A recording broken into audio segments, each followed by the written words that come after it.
అలాంటి బిగినర్స్ కానీ బ్యాచిలర్స్ కానీ సింపుల్గా ఈజీగా చేసుకునే వంట ఒకటి చూపిస్తారు, రండి చూసేద్దాం. చాలా సింపుల్, 10 మినిట్స్లో అయిపోతుంది, మస్తు టేస్టీగా ఉంటుంది. ముందు మంచిగా ఎర్రగా పండిన టమాటాస్ తీసుకొని మంచిగా చిన్న చిన్న పీసెస్ కింద కట్ చేసుకోవాలి. తర్వాత ఆయిల్ పెట్టి అందులో జీలకర్ర వేసుకోవాలన్నమాట. జీలకర్ర వేసుకున్న తర్వాత ఇప్పుడు మనం ముందు కట్ చేసి పెట్టుకున్న టమాటాస్ అన్నీ అందులో వేసేసేయాలి. నాకు తెలియక తొందరగా వేసేసిన అనమాట. చూడండి ఎట్లయితుందో. ఒక సెకండ్ మొత్తం జీలకర్ర వేయగానే స్టవ్ మీద మొత్తం ఇట్లా పడిపోయింది. మమ్మీ వస్తే మస్తు తిరుగుతుంది, క్లీన్ చేసేసాలి ఫాస్ట్గా. వేసిన తర్వాత మొత్తం అవంతా మంచిగా మగ్గాలి బాగా ఆయిల్లో. నేనైతే స్టవ్ని మీడియం నుంచి హై ఫ్లేమ్లో పెట్టినా అనమాట. ఇప్పుడు కొంచెం టర్మరిక్ పౌడర్ వేసుకుందాం. పసుపు వేసుకున్న తర్వాత కావాల్సినంత సాల్ట్ వేసుకోవాలి. రాళ్ళు పేసిన నేనైతే. ఇప్పుడు కొంచెం కారం కూడా వేసుకోవాలి. కారం, ఉప్పు, పసుపు ఇప్పుడు ఇవన్నీ మంచిగా మిక్స్ చేసుకుందాం.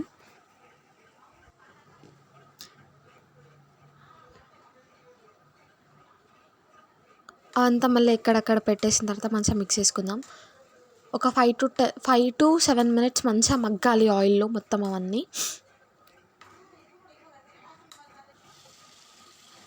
ఈ గ్యాప్లో మొత్తం స్టవ్ అంతా క్లీన్ చేసుకుందాం, లేకపోతే మమ్మీ వచ్చి తిట్టేస్తుంది. ఆ తర్వాత కొంచెం కారం వేసుకొని, చాలా కారం ఉంది కొంచెం చూసేసుకున్నాను అందుకే. తర్వాత మంచిగా మిక్స్ చేసుకొని మొత్తం ఆయిల్ అంతా బయటకు వచ్చేంత వరకు వెయిట్ చేయాలి. సో ఇప్పుడు ఉడికినట్లు మంచిగా. ఇప్పుడు ఒకసారి ఫైనల్గా ఇట్లా కలిపేసుకొని తర్వాత దీన్ని తీసుకెళ్ళి మిక్సీలో పట్టవచ్చు, లేకపోతే రోట్లో వేసి నూరుకోవచ్చు. అట్లనే సైమల్టేనియస్గా పక్కన రైస్ కూడా పెట్టేసిన అనమాట. రైస్ కూడా ఒక పక్కన అవుతుంది. ఇప్పుడు అందులో మా మమ్మీ ఎల్లిపాయలు వేసింది, గార్లిక్. ఇప్పుడు నూరుతుందన్నమాట, చూస్తున్నారు కదా. సో మంచిగా ఇట్లా నూరుకోవాలి, టేస్ట్ మంచిగా ఉంటుంది. మిక్సీకి పట్టడం కంటే కూడా నూరుకుంటే ఇంకా బాగుంటుంది. మిక్సీకి పట్టినా మరీ మెత్తగా పేస్ట్ లాగా పట్టకుండా కొంచెం బరకగా పట్టుకుంటే బాగుంటుంది. తర్వాత కొంచెం కరివేపాకు, మన చెట్టేది, వేసేస్తున్నాం. వేసేసి మొత్తం బాగా నూరేస్తుంది. టేస్ట్ చూస్తున్నాను అనమాట, ఉప్పు కారం అంత సరిపోయిందా లేదా అని చెప్పేసి.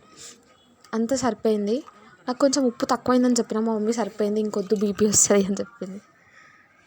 తర్వాత మొత్తం తీసేసి పక్కకు పెట్టేసి మూత పెట్టుకోవడమే. రోటీలోకి బాగుంటుంది, పప్పుతో పక్కన పెట్టుకొని తినొచ్చు. టేస్ట్ మాత్రం సూపర్ ఉంది.